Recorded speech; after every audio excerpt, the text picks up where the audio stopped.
Would you feel safe inviting a sex offender into your home? As KXAN investigator Brian Collister explains, it could happen and you'd never know it. Robert, our investigation all started with a tip from a source at the Austin Police Department. Inside the home of a murder victim, police find fingerprints of a registered sex offender.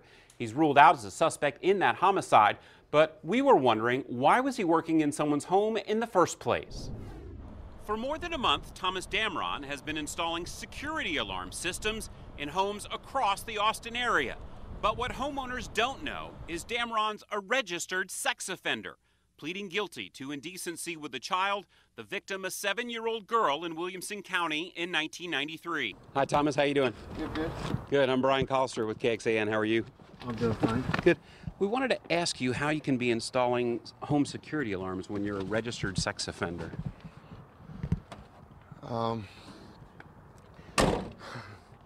Doesn't quite seem like the kind of job a registered sex offender would be doing. Could you talk to us for a minute about it? The man who lives here says Damron and his employer never revealed his criminal background. This fellow that just installed the alarm in your house is a registered sex offender. Oh, is that right? If I had children in the house or if my wife was here, then I would certainly say that I would have a good cause for concern. To be a security system installer, you need a license from the state. Damron applied online in December and went right to work for Champion Home Security with his application still awaiting approval. Why would you hire a registered sex offender and send them into people's homes to install security alarm systems? This is a difficult situation, and I see it from both sides. I'm an overprotective father of 4. I do have a background in law enforcement where I dealt with sex offenders on a daily basis and hated every second of it. I'm also the owner of a small business here in Austin. I'm a Christian, and I believe in repentance, forgiveness, and giving people a second chance. Champion's owner Jeff Taylor says he never thought he was putting his customers at any risk. I've personally known Thomas for years. I've been around his house, he's been around my kids. I personally do not think he's a threat to anyone, but we have submitted all of his documentation to the Department of Public Safety. We're going to let them approve or deny his application for something that happened 24 years ago. In fact, after the interview, DPS denied Damron's application, and he no longer works for Champion. And because of our investigation, DPS says it's now concerned applicants are working before their license is approved, and they're taking that concern to lawmakers. But we're not just talking about alarm installers. State agencies have issued 311 occupational licenses to people convicted of crimes like child molestation and rape, mostly for jobs that could give them access inside your home, like plumbers, electricians, pest control technicians, home inspectors, paramedics, physical therapists, real estate agents. We even found a lawyer. State Senator John Whitmire of Houston has been a champion of giving sex offenders the chance to rehabilitate themselves and find work. Are you comfortable with registered sex offenders getting licenses from the state that allow them access to people's homes? Well, it depends on, you have to be very specific. Access to whose home, what's the job description.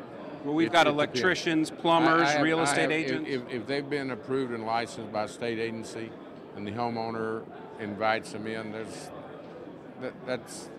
it's not a major concern, though. Do you feel comfortable, and can you guarantee the public they'll be safe? I can't ever guarantee anything to anybody. There are some sex offenders that are not predators. There are some sex offenders that have outgrown their offense. Dr. Matthew Ferrara is a psychologist specializing in sex offender therapy in Austin.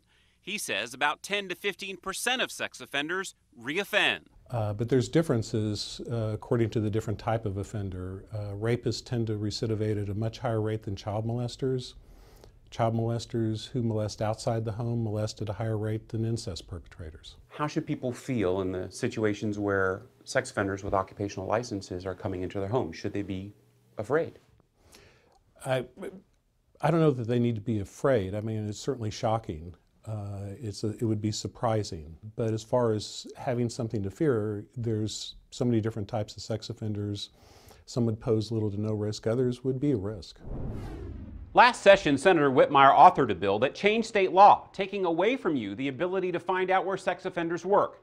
The sex offender's occupation and employer are no longer made public. Whitmire says getting rid of that information is supposed to make it easier for them to find jobs. But you can still protect yourself by using the sex offender registry online. Just ask a business sending someone to your home for that employee's name. Then search by name to find out if they're on that list. Now, Robert and Shannon, you would think it'd be easier than that to find out this information, but at least it's a step you can take to protect your family. So, Brian, how does the state decide which sex offenders are allowed to get licenses that would let them work at jobs that would have them in your home? All of the agencies do some type of vetting, including the Real Estate Commission to the Board of Plumbing Examiners. They look at the type of crime, how long ago it happened, how severe was that offense, and whether that sex offender shows signs of rehabilitation and is no longer a risk to the public. Brian, thank you for that report. Online right now at KXAN.com, we have the list of registered sex offenders with state licenses. You can find it now in this story at KXAN.com. Remember, if you have something you want us to investigate, email us at report@KXAN.com.